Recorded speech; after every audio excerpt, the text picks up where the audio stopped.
देंगे application of Coulomb's law previous year question जो आ चुका है। जैसे ये क्वेश्चन है कि in the given figure two tiny conducting ball of identical mass m identical charge q hang from non-conducting thread of equal length l. Assume that theta is the small that tan theta equal to sin theta। यहाँ पर दे दिया tan theta equal to sin theta, then equilibrium x का value कितना होगा। तो इसके ऊपर हम क्वेश्चन कर चुके हैं, हम पढ़ चुके हैं एक क्वेश्चन उसके ऊपर। तो इसमें हम देख सकते हैं कि फोर्स, इलेक्ट्रिक फोर्स आउटवर्ड होगा क्योंकि दोनों के पॉजिटिव चार्ज है outward, and gravitational force mg downward होगा। टी का दो कंपोनेंट आएगा, ये है टी का T cos theta and T sine theta. तो हमको क्या पता है, tan theta equal to F E by M G, ये हम पढ़ चुके हैं। तो एफ ई का वैल्यू क्या है, Q square by 4 pi epsilon naught X square. Distance कितना है इसमें, एक्स डिस्टेंस है, X square into M G. तो हमको पता है tan theta equal to sine theta. तो साइन थीटा की जगह हम क्या लिख सकते हैं, ये है x/2 and this is length l। तो हम लिखेंगे x/2/l equal to Q square by 4 pi epsilon naught X square to M ji.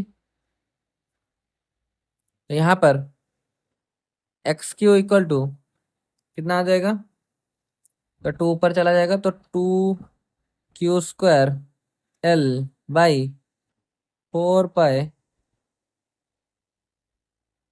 Epsilon naught M G, and X equal to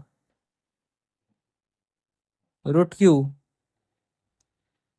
square l by 2 pi epsilon naught M ji.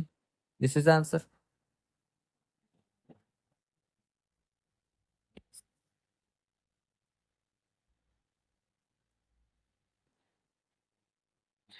Question number 2 में लिखा है two small sphere mass m1 and m2 are suspended by weightless insulating thread अब length L1 and L2। अब length L1 L2 अलग अलग दे दिया है। The sphere carrying charges Q1 and Q2 charges भी अलग है रेस्पेक्टिवली।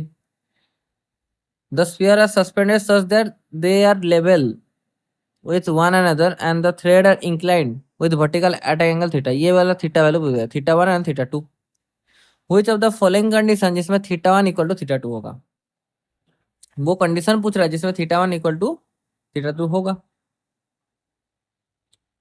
तो मुझे क्या चाहिए, सेम क्वेश्चन है, कुछ चेंजेस तो नहीं है, हम वही चीज लिख सकते हैं। क्या लिख सकते हैं इसमें कि अगर ये है मास m, तो डाउनवर्ड फोर्स कितना लगेगा m1 जी। इधर की तरफ फोर्स कितना लगेगा F1। ऊपर की तरफ फोर्स कितना लगेगा टेंशन T। ये है T साइन थीटा, ऊपर की तरफ होगा T कॉस थीटा। सेम ये है थीटा 1, सेम चीज इसके लिए भी होगा।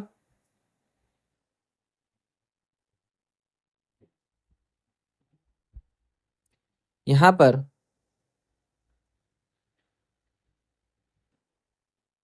होगा F2, यहां पर होगा M2G, ऊपर की तरफ होगा T2 कॉस थीटा 2, इधर की तरफ होगा T2 साइन थीटा 2। ये होगा। अब कंसेप्ट दिया कि ये इक्विलिब्रियम पोजीशन में है। इक्विलिब्रियम का मतलब क्या है, इक्विलिब्रियम मतलब net force on system zero. अब net force on the system zero है, मतलब हम लिख सकते हैं T1 cos theta 1 equal to M1 g, and लिख सकते हैं T1 sine theta 1 equal to F1। तो tan theta 1 equal to F1 by M1 G, ये हम लिख सकते हैं। Same tan theta 2 equal to क्या लिखेंगे, F2 बाई M2 जी। और हमें पता है जो भी फोर्स लगेगा Q1 Q2 के अंदर वो क्या होगा, सेम होगा, इक्वल एंड ऑपोजिट। तो फोर्स का value F1 equal to F2। अब F1 इक्वल टू F2 है क्योंकि फोर्स तो इक्वल एंड ऑपोजिट होता है।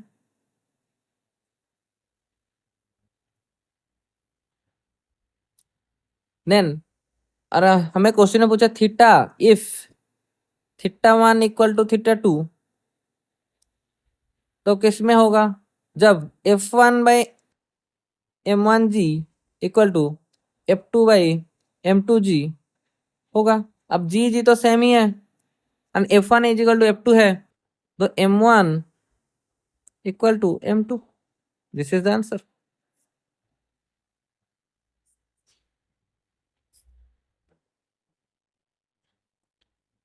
तो क्वेश्चन नंबर 3 में दिया है कि two charges Q2 of mass m, sorry, Q2 of mass m revolve around a stationary charge Q1 in a circular orbit of radius r। अच्छा, charge Q2 of mass m revolve कर रहा है किसके ऊपर, एक Q1 के ऊपर। सोच लो ये है Q1 और यहाँ पर है एक सर्कल में घूम रहा है, वो है Q2।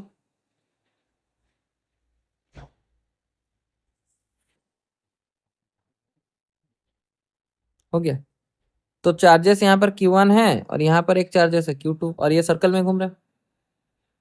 अब सर्कल में घूम रहा है तो इसमें पूछा है कि ऑर्बिटल पीरियड टाइम, मतलब टाइम पीरियड निकालने के लिए। अब टाइम पीरियड के लिए पहले क्या करना है, उसको पहले हमें क्या करना है, उसका बाहर की तरफ घूम रहा है, कोई भी सर्कल में जब घूमता है उसका सेंट्रीफ्यूगल फोर्स बाहर की तरफ लगेगा, वो लगेगा M R ओमेगा स्क्वायर। अब हमको पता है एक इसके ये Q1 Q2 के लिए एक इलेक्ट्रोस्टैटिक फोर्स लगेगा, वो है 1/4 pi epsilon naught Q1 Q2 by R square, और जो किसके बराबर होगा, M R ओमेगा स्क्वायर, ये होगा।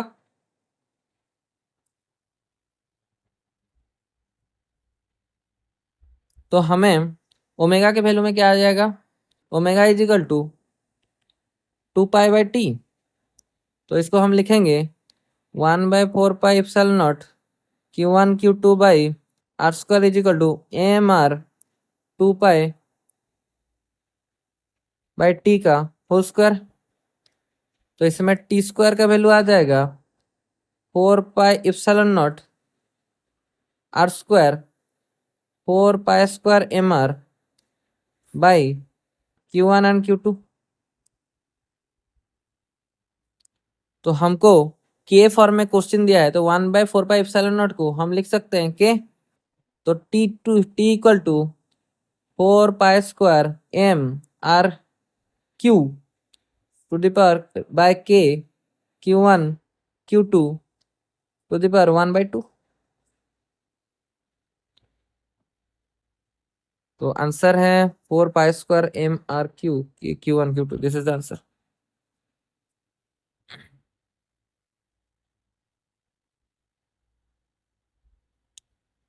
तो क्वेश्चन नंबर 4 में दिया है two small spherical ball each carrying a charge Q is equal to 10 microcoulomb, ये माइक्रोकूलम है, are suspended by two insulating thread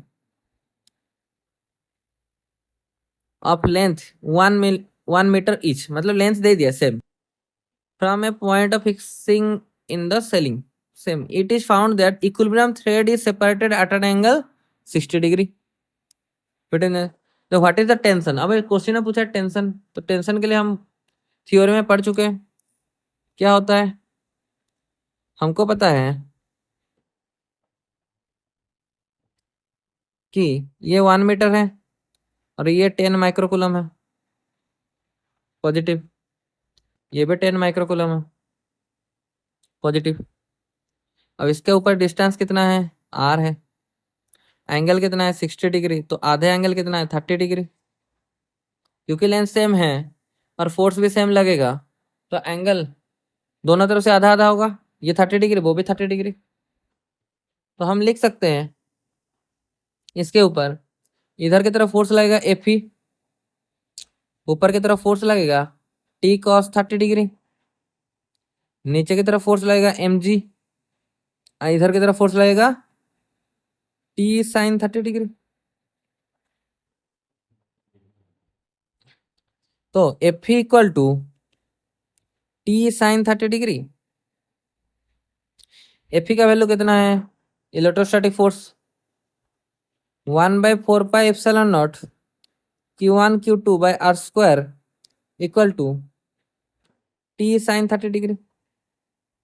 इसके लिए हम लिख सकते हैं 9 × 10⁹ इंटू क्यू स्क्वायर का वैल्यू Q1 Q2 दोनों सेम है 10 माइक्रोकूलम, तो हम लिख सकते हैं 10 × 10⁻⁶ माइक्रोकूलम, तो कूलम में हो गया, इंटू का स्क्वायर बाई डिस्टेंस कितना में है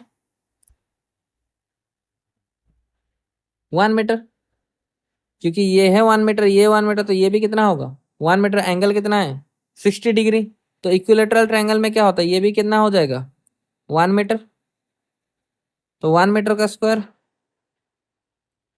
is equal to T sine 30 degree 1/2। तो इसमें अगर हम टी का वैल्यू निकालें, टी इक्वल टू आ जाएगा 1.8 न्यूटन, द आंसर।